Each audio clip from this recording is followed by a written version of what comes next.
Session number 2, Motif only. In bars 3 and 4, we have 4 inverted or upside down motifs,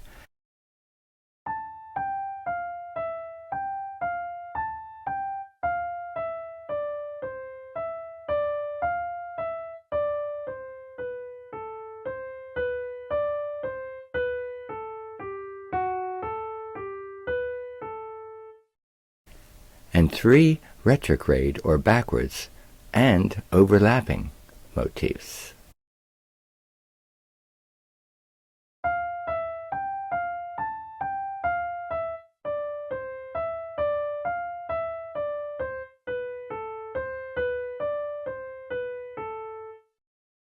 Keep working this session until you can play the motif at least this speed.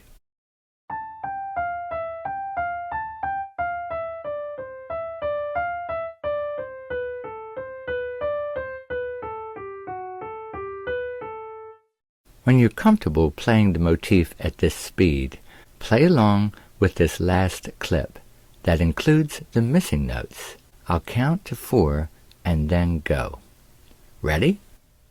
1, 2, 3, 4, go.